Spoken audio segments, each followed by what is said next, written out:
Thank you and good morning, everyone. Welcome to SiriusXM's fourth quarter and full year 2024 earnings conference call. Today, we will have prepared remarks from Jennifer Witz, our Chief Executive Officer, and Tom Barry, our Chief Financial Officer.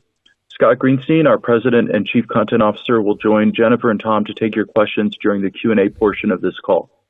I would like to remind everyone that certain statements made during the call might be forward-looking statements as the term is defined in the Private Securities Litigation Reform Act of 1995.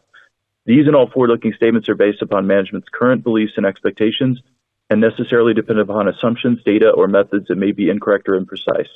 Such forward-looking statements are subject to risks and uncertainties that could cause actual results to differ materially. For more information about those risks and uncertainties, please view SiriusXM's SEC filings and today's earnings release. We advise listeners to not rely unduly on forward-looking statements and disclaim any intent or obligation to update them. As we begin, I'd like to remind our listeners that today's call will include discussions about both actual results and adjusted results. All discussions of adjusted operating results exclude the effects of stock-based compensation and the Liberty Media transaction. Additionally, we have posted a supplementary presentation to our investor relations website for your convenience. With that, I'll hand the call over to Jennifer. Thank you, Hooper, and good morning, everyone. SiriusXM had a strong fourth quarter to cap off 2024, entering 2025 with a focused strategy, clear goals, and defined path to addressing both the challenges and opportunities ahead. For 2024, SiriusXM delivered on our public guidance with $8.7 billion in total revenue, $2.73 billion in adjusted EBITDA, and just over $1 billion in free cash flow. Additionally, we achieved significant subscriber improvements year over year, driven by a strong back half, with better than expected metrics across both acquisition and churn. Our offering remains unmatched in the market, and our dedicated subscriber base continues to choose our service to soundtrack their day. As we announced in December, we have sharpened our strategic focus on SiriusXM's strengths and differentiators, with an emphasis on robust margins, free cash flow generation, and capital returns. While we are still in early stages, we have already made progress across each of our key areas as we look to continue to enhance our subscription offering, leverage the strength of our ad business, and accelerate efficiencies and optimization across the organization and our cost structure. Let's begin with our subscription business, where we are doubling down on our core automotive segment. We added approximately 150,000 self-pay subscribers in the fourth quarter and ended the year down less than 300,000, a significant improvement over 2023. Our 3-year OEM subscription program is gaining momentum, with tens of thousands of equipped vehicles sold in 2024 with a 3-year plan.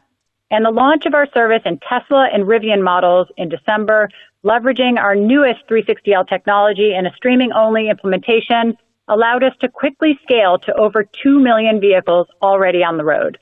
In 2025, we'll be making adjustments that will both allow for a more seamless customer experience and improve the overall health of our business in the long term. These include improvements in online customer engagement, such as click to cancel, and a reduction in marketing to higher cost, higher churn audiences, as well as shortened introductory offers immediately following automotive trials and new lower price package options. While we expect some of these changes will have one-time impacts on our subscriber results, particularly in the first half of this year, we believe these actions will allow us to improve customer satisfaction, maintain our strong cash generation, and support the continued long-term health of the business. Apart from these shifts, we would expect our subscriber results in 2025 to be slightly better than what we saw in 2024.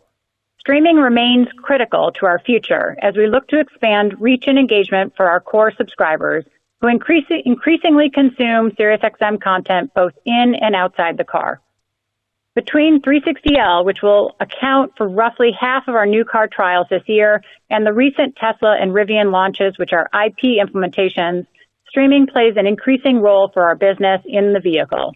As an extension of this, we are developing features and technology for our digital products, such as the in-app channel guide, to function as a companion to our in-car offering and better serve the 90% of customers who use our embedded service. Following the launch of our new app, we saw streaming listening steadily increase throughout the year, reaching a high in December. We're seeing strong engagement with the added features that streaming, both in select 360L vehicles as well as in-app, allows our subscribers to enjoy. This includes our extra channels, where we continue to see lift in weekly in-app listenership, up 36% in Q4 year over year, as well as audio on demand, including podcasts, which achieved significant double-digit growth across both platforms. And with an average of just under 2 listeners per subscription, the app not only offers a way to extend listening outside of the car, it allows multiple members of a household to enjoy our service at the same time, delivering even more value to our core subscriber base. But of course, premium, exclusive, curated content remains the heart of our business, and we are focusing our investments in this area on talent and collaborations that resonate with passionate audio consumers. Sports, for example, remains a major differentiator for us, and we were pleased to continue to welcome new expert commentators across golf, tennis, football, and more in the past few months in support of our live play-by-play rights. We also recently added more live event coverage by signing an agreement to broadcast matches from TGL, the new primetime golf league led by Tiger Woods and Rory McIlroy. Within music, we're continuing to deliver the unique, curated experiences our subscribers love. This quarter, we added to our subscriber favorite seasonal holiday lineup with an all-new channel led by Jimmy Fallon. And we launched How's Life, a new interview series from John Mayer. John's channel, curated not by genre but by mood, time of day, and the artist's own ever-evolving interest in musical taste, is a great example of the way our service allows fans to connect with the musicians they love in an entirely new way. At the intersection of music, talk, and podcasting, earlier this week, we announced 2 new channels as part of our agreement with Alex Cooper and the Unwell Network. Featuring live shows and curated music, these channels are a great example of how we can leverage the massive reach of a podcast such as Call Her Daddy to drive interest to SiriusXM with programming exclusive to our service. Podcasting is also key to how we leverage the strength of our advertising business. In addition to the launch of our agreement with Unwell and continued momentum around SmartList, in Q4, we extended and expanded our relationship with Mel Robbins and kicked off with Rotten Mango creator Stephanie Sue. And earlier this month, we announced a new podcast from sports commentator Katie Nolan, as well as an advertising and distribution agreement with fantasy footballers, allowing us to increase our share of the ad dollars flowing into sports media today. The expansion of our podcast network in 2024, combined with our strong streaming footprint, solidifies our position as the #1 digital ad-supported audio player in North America and enables us to tap into the demand we're seeing from the market in 2025, with more and more advertisers both entering the space and increasing their investment. Throughout 2024, we onboarded a variety of new advertisers into podcasting and now have more than 80% of our top clients investing in podcasting, leading to 24% year-over-year growth in podcasting overall in Q4 2024, meaningfully contributing to the total 2024 ad sales revenue of $1.8 billion. Our open ecosystem approach supports both creators and advertisers who want to reach fans across all platforms, with more of our deals also beginning to incorporate social and video.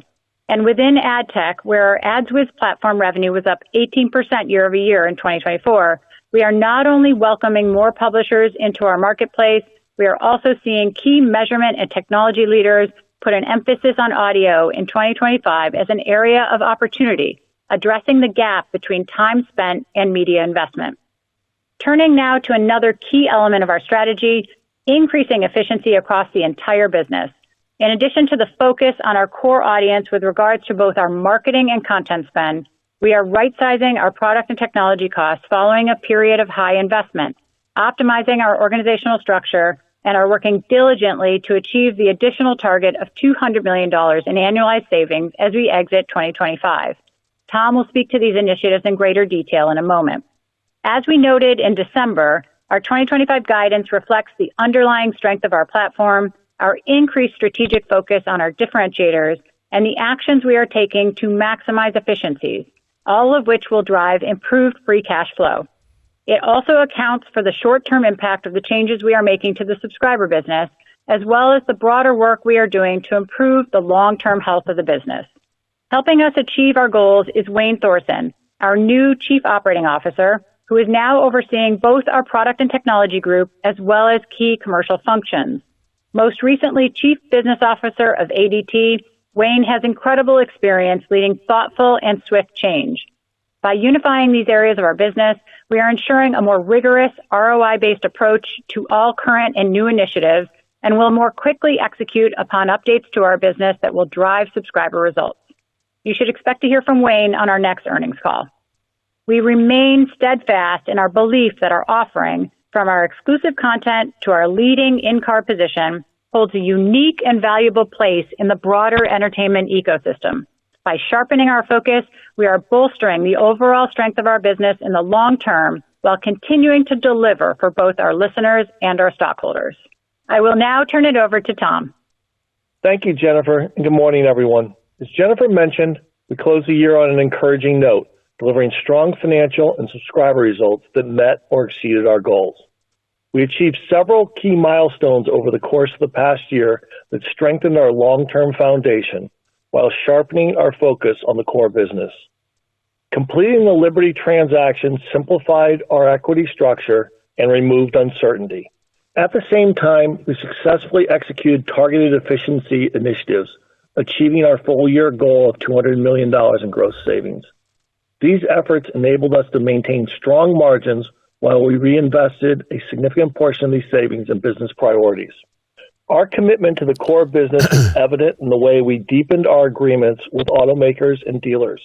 These relationships enabled us to introduce a 3-year subscription as a dealer-paid option, broadening our reach and unlocking new opportunities for audience growth.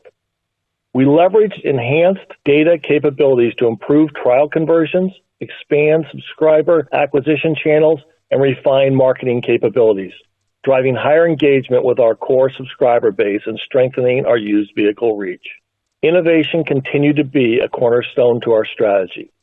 The opening of our new tech center in Ireland was another bright spot this past year, creating a foundation for advancing product development and driving technological capabilities in a financially prudent manner. Combined with an expanding content slate and enhanced subscriber personalization, these efforts solidify our position at the forefront of an enriched in-car and mobile experience. Turning to our full-year results, we delivered a steady revenue of $8.7 billion, coming in ahead of our recent guidance of approximately $8.65 billion. Total subscription revenue reached $6.6 billion, a 4% decline from $6.9 billion in 2023, while advertising revenue held steady at $1.8 billion. Full-year adjusted EBITDA was $2.73 billion, and free cash flow was $1.02 billion, both aligning with our 2024 guidance. In the fourth quarter, we generated $2.19 billion in revenue. Subscription revenue totaled $1.63 billion, and advertising revenue came in at $477 million. Adjusted EBITDA for the quarter declined by approximately 4% year over year to $688 million. Net income was $287 million, marking a 26% increase compared to the prior year, with an earnings per common diluted share of 83 cents. Free cash flow continued to be back half weighted, reaching $516 million in the fourth quarter, up from $402 million in Q4 2023, contributing to full-year free cash flow of $1.015 billion, or $2.80 per share. Free cash flow per share in the fourth quarter was $1.44, up 28% from $1.13 in the fourth quarter of 2023. 2024's free cash flow was reduced by several items that won't recur in 2025 and beyond, including one-time transaction costs, Liberty overhead, and timing differences in tax payments between the former SiriusXM and Liberty. As a follow-up to our multi-year CapEx guidance, as a result of the timing of the successful SXM-9 launch moving from November to December, $19 million of spend shifted from late 2024 to early 2025. And additionally, we had $20 million of satellite milestone payments for SXM-10 and SXM-12 that shifted from 2024 into 2025. This was already anticipated in our full year 2025 free cash flow guidance of $1.15 billion. Turning to the segments, in the SiriusXM segment, we generated $1.6 billion in revenue for the fourth quarter and $6.6 billion for the year. Full year subscriber revenue declined by 4% year over year, primarily driven by slower subscriber growth, which was impacted by challenges in conversion rates. Advertising revenue remained relatively flat, with a modest 1% year over year decline attributed to continued softness in the broadcast advertising market. Despite these headwinds, we saw a stronger than expected subscriber performance. Fourth quarter self-pay net additions were 149,000, an increase of 18,000 versus the fourth quarter of 2023. And for the full year, net additions were down 296,000, an improvement over 2023 of 149,000, or 33%. This performance exceeded expectations and highlights the strength of our product offering. Additionally, churn remained low in the fourth quarter at 1.5%. For 2024, SiriusXM's ARPU was $15.21, down 35 cents year over year, driven by a higher proportion of discounted subscribers and fewer full-price subscribers. The absence of a rate increase also contributed as price remained stable, while the subscriber mix shifted. While this impacted ARPU and subscription revenue, it aligns with our strategy to expand audience reach through more diverse pricing and packaging. SiriusXM gross profit for the fourth quarter was $966 million compared to $1.04 billion in Q4 of 2023, yielding a 60% margin, down slightly by about 1 point. For the full year, gross profit totaled $3.9 billion, maintaining a 60% margin. In the Pandora and off-platform segment, total revenue for the fourth quarter reached $568 million, with $2.15 billion reported for the full year. Advertising revenue came in at $434 million in the quarter, slightly down from $436 million in Q4 2023, reflecting evolving advertising trends. Podcasting has seen a significant rise in listening and strong financial performance in 2024 for the full year, with revenue growing 12% year over year. Total programmatic revenue in 2024 increased by 8%, while podcast programmatic revenue saw an impressive 39% growth compared to 2023. The segment's gross profit for Q4 was $192 million, reflecting a 34% margin, consistent with the prior year. For the full year, gross profit totaled $705 million, a 33% margin, representing a 3% improvement year over year.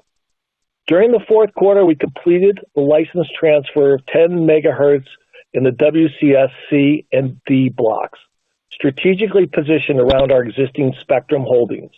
As a result, SiriusXM now possesses a total of 35 megahertz of contiguous spectrum licenses. This acquisition enhances our spectrum portfolio, allows for greater flexibility in initiating new services, and underscores our commitment to serving the public interest. Portions of this additional spectrum will be allocated to support FEMA and other agencies in their public safety initiatives.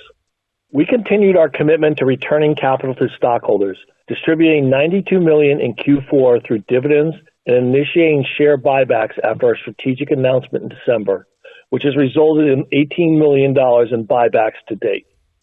For the full year 2024, we returned $400 million in dividends to the shareholders, inclusive of payments to our former parent company. As we look ahead to 2025, we plan to remain opportunistic with share buybacks. We continue to target long-term leverage in the low to mid 3 times range and ended 2024 with a net debt to adjusted EBITDA ratio of 3.7 times. Looking ahead, we remain committed to the strategic direction outlined late last year and are reiterating our 2025 guidance, projecting revenue of approximately $8.5 billion, adjusted EBITDA of $2.6 billion, and free cash flow of about $1.15 billion. Regarding cost savings, we are targeting an incremental $200 million in savings exiting 2025. Our efforts include optimizing marketing expenses with a stronger emphasis on subscriber profitability, particularly in our SiriusXM streaming business. Additionally, we are implementing significant reductions in both operating and capital expenditures, driven by the launch of SXM-9 last year and a renewed focus on our product and technology roadmap under Wayne's leadership since December. Furthermore, we remain committed to identifying and executing savings in other areas, such as customer service and general and administrative expenses. As these efforts progress, we will continue to provide updates throughout the year.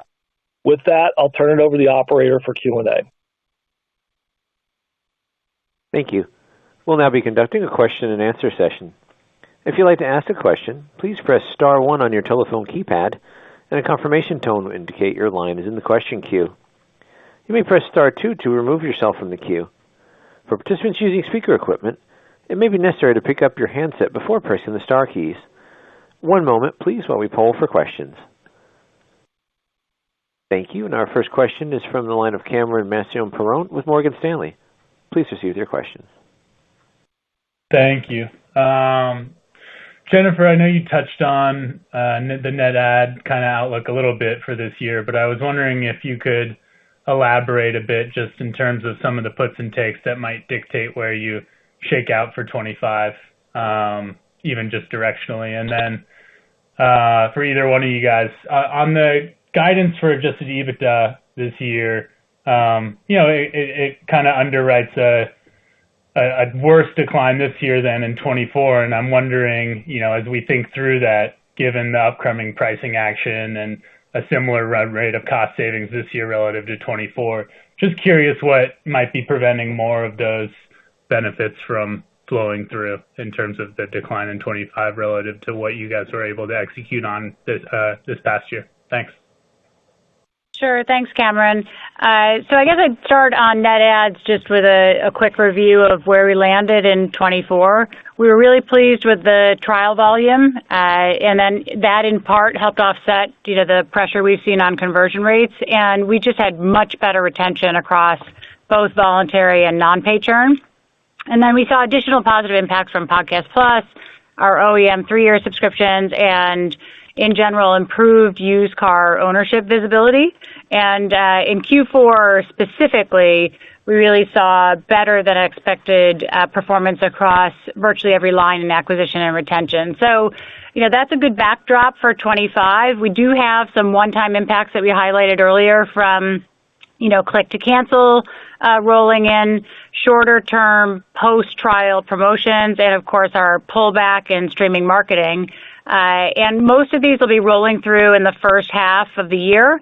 And we'd expect the impacts of those to be about a couple 100,000 subscribers.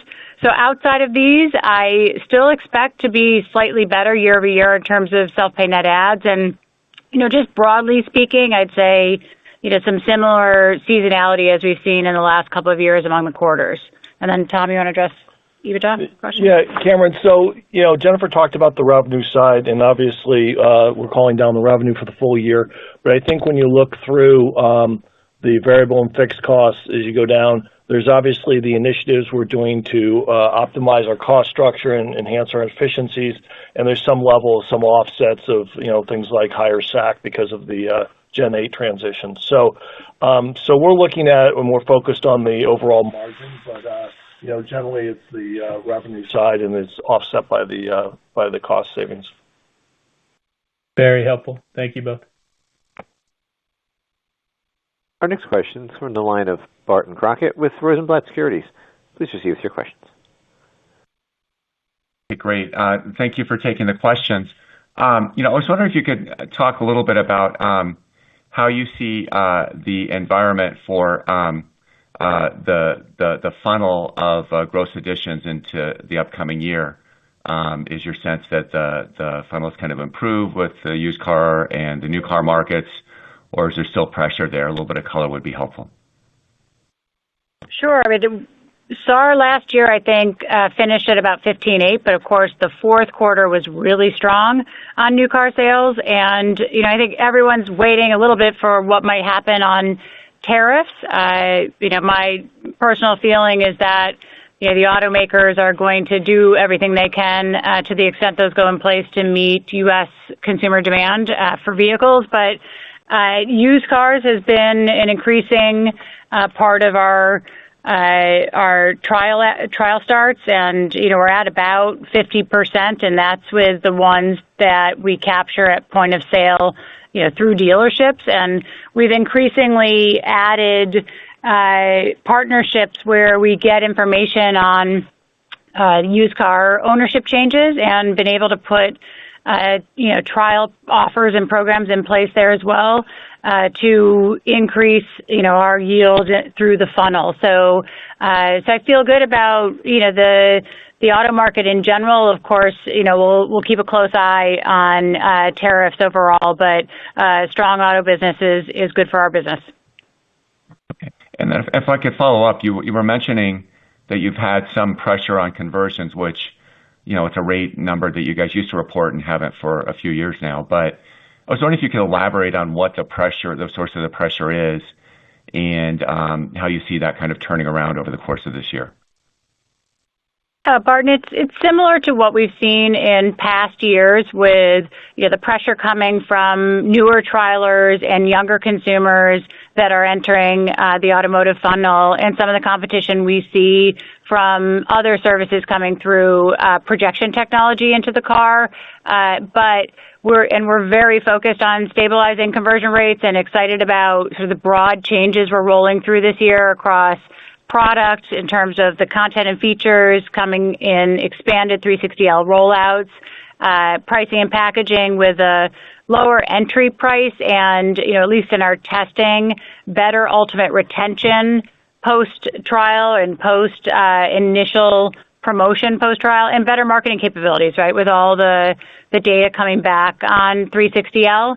And I think we continue to see better conversion rates on especially on first-time trialers with 360L versus non-360L.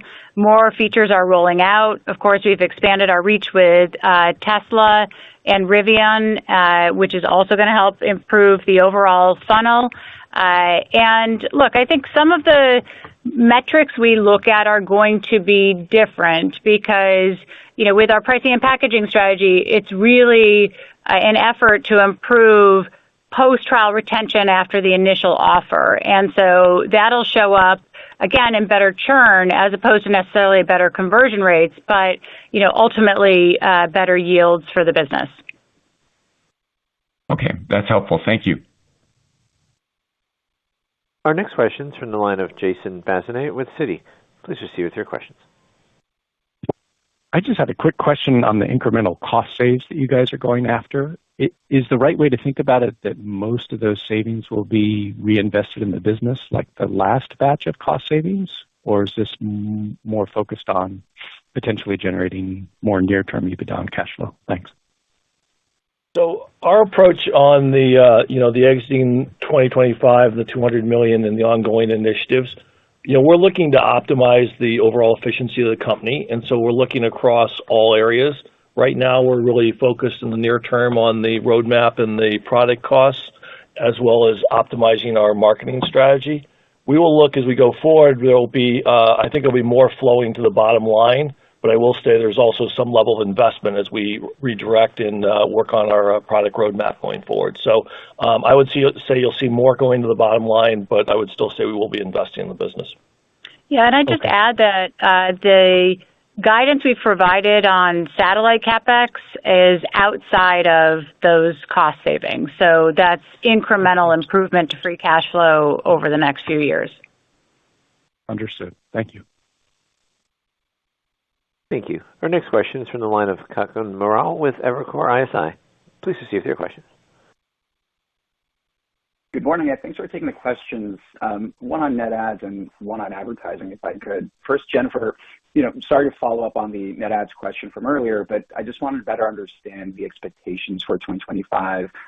You called out that the first half will see a couple 100,000 pressure from the adjustments that you're making, but that the full year will probably still be up year over year. I know there's some seasonality, but beyond that, is there any more you can share on the expected ramp in the back half of the year?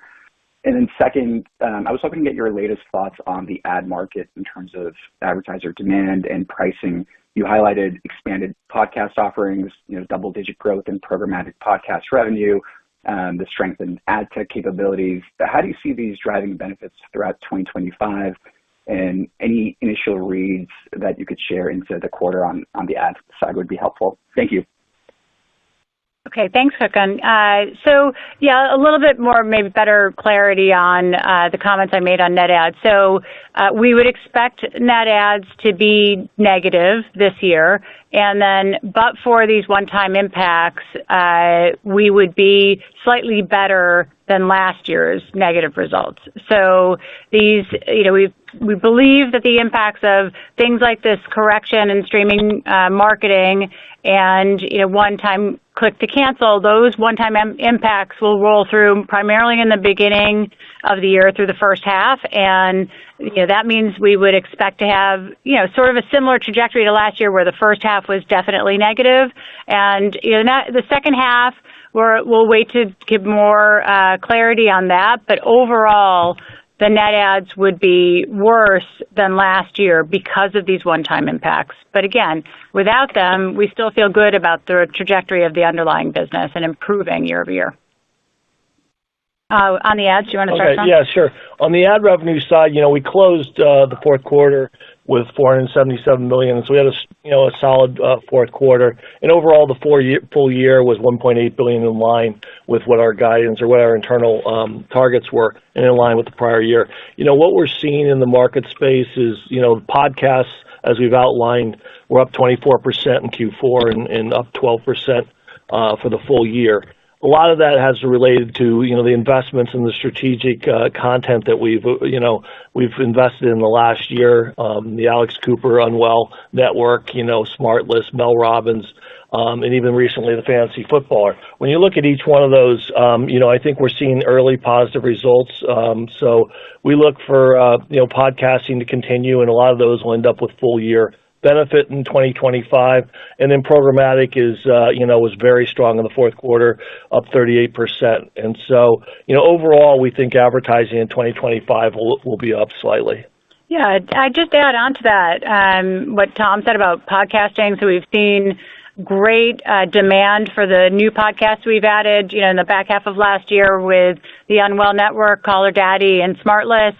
And, we've just announced Fantasy Footballers and, Stephanie Sue with Rotten Mango. And there are more deals, I think, to be done there with, improving margins. But there's also a way to capture, like our sell-through is very strong there, and pricing has been very strong. And there's a way to capture, I think, more demand, from the advertisers by selling through the reach these creators have in, video and social. So that's a big effort for us this year. We've been improving our data and identity platforms, working more closely with third-party measurement providers to be included in things like MMM models and other methods to better allow advertisers and clients to assess ROI. And, we're just going to make it easier and more efficient for smaller advertisers to self-serve on our platform and buy across our networks. We launched synthetic voices. We have a lot of smaller advertisers taking advantage of that. And, we'll continue to leverage AI to, provide integrated buying features and even help advertisers just automate their media planning to build out full media plans, leveraging AI capabilities. So I think we'll see modest growth in ad revenue this year, and we've got a lot of nice tailwinds in the portfolio overall. That's perfect. Thank you so much. Thank you. Our next question is from the line of Stephen Laszczyk with Goldman Sachs. Please proceed with your question. Hey, great. Thank you for taking the questions. Two, if I could.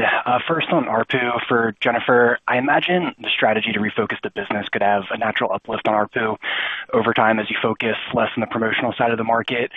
Beyond that, I was just curious if you could update us on your view around the opportunity to take price over the next 12 months on the satellite side, and when we maybe could expect that and the impact from that. And then on the advertising business, maybe just a follow-up on off-platform. You mentioned more deals to be done. Could you perhaps elaborate a little bit more on how much more inventory you think is out there, either on the podcasting side or with third-party audio partners to increase that inventory and then ultimately the sell-through? And then the sizing of that, and what could be executed against in 2025. That would be helpful. Thank you. Sure. I'll let Scott take the podcast question in a minute. On pricing and packaging, so we have three goals, right? It's enhance value to support price increases across the base, capture more demand, and reduce the use of our promotional plans in acquisition and retention. And so we started in the fall with making content more widely available across our subscriber base, so pushing down the availability of talk and Howard and live sports to our lower price packages, and also allowing all subscribers to access artist stations in the app and in certain 360L implementations. We're providing streaming concurrency to Platinum subs, and we've added things like Walmart Plus, ESPN Plus to really just drive more value among our full price and promotional plan subscribers. And we're looking to do that obviously ahead of rate increases. So we rolled that out in the fall. We've been very pleased with the engagement of those subscribers with this newly available content, and we're positioning for a rate increase in March. So I would expect, at least in terms of the ARPU trajectory this year, that you'd see improving trends after the first quarter. So the second piece of this is about opening up more demand. We've talked a bit about the $10 entry price for in-car. And again, it's an entry price. There are add-ons on top of that. We're seeing a nice take-up in those add-ons. This is trialers rolling off their first post-trial promotion who've already selected their full price package. And that's just starting to happen. We rolled out that new pricing and packaging strategy in the fourth quarter on a significant number of trials, and we're starting to see them roll off trial and onto their promotional plan. After that, again, they'll roll to these new prices and packages, and we do believe that that's going to drive improved retention overall and also on full price packages. And then the third piece is, again, how do we find ways to reduce our reliance on promotional plans and this new pricing and packaging strategy, given that it does improve retention on full price plans, will be a significant part of that. And over time, we'll look to use these packages also in retention at the Save Desk as well. So that's a key part of our pricing and packaging strategy. And of course, continuing to drive more engagement across the base with broader content, with more access across devices, and more household listening obviously supports the value proposition. Scott, you want to talk about? Sure. So we feel pretty good where we are. As most of you know, we started just growing this from scratch, and we now have 4 of the top 10 and 8 of the top 50 in podcasts. As we've discussed in previous calls, the goal is that it has to be economically, something that we can live with, but also we're trying to grow the Sirius business. So we started with just straight podcasts, and now we've evolved all the way through where when you look at Unwell, there's 2 Sirius channels there, and Mel Robbins is doing a show, and others, fantasy footballers. So the one thing that we are now in a position, no podcast will come on the market without it being presented to us. So the demand will be there over time. The issue is a lot of the big ones, are on existing deals, and then they roll off and they come to us. And if they come to us with a smart deal, we're happy to do it and also look at what we can do for Sirius and all of that. If they come with an aggressive deal that doesn't make sense and we're just not going to do it. So it's really just up in the air as to when the bigger ones roll off. And then there are young talent like Stephanie Sue and others that we're looking to get in earlier and try to grow and be with along the way on that. And I think in addition to just adding podcasts to the portfolio, as we mentioned, we're building out more multi-channel opportunities for advertisers to come in, access obviously the audio listening, the video listening. We have improved targeting and indicators on YouTube to support that, and then across their socials as well. That's very helpful. Thank you both. Thank you. Our next question is from the line of Stephen Cahill with Wells Fargo. Please proceed with your questions. Thank you. So Jennifer, just to go back to subscriber color, as we kind of think about the first half of the year and the way you talked about those one-off items, should we expect churn to tick up? It was really solid in Q4, but I'm guessing between streaming only and click to cancel, that's a headwind that you've got in the first half of the year. Should we expect that to improve in the second half of the year as you start to get through some of those initial issues? And wondering if you have kind of a broader outlook on churn, especially because vehicle churn, I don't know if it's going up or down in the underlying environment. Just on, you talked about Tesla and Rivian. I think those are app-based subscriber engagement rather than satellite-based. So is that true? How do you think about, some of the advantages that you might have in marketing to the app-based environment, or overall, how you think about subscriber acquisition? And do you think that the EV market will be a meaningful piece of subscribers longer term, or as you focus on more of this in-car satellite-based, is that going to be more at the margins? Thank you. Sure. And I think the churn question is logical based on the commentary we've provided. So the idea that we have this one-time impact from click to cancel, and that might create some pressure on churn in the first half. I think that's an appropriate takeaway. And yes, we would look to see improvements on that in the second half of the year. In terms of the EVs, so they're streaming based, but they're embedded, which is a little different than, I guess, an app through obviously projection like CarPlay or Android Auto. And it from a customer standpoint, there isn't really a difference from our 360L implementations because we still deliver, the breadth of content and the feature set that we would through 360L. The go-to-market's slightly different with Tesla in particular. These are opt-in trials, and we're seeing very strong engagement when customers opt into the trial. But that go-to-market will create ultimately a slightly different profile in terms of conversion to pay.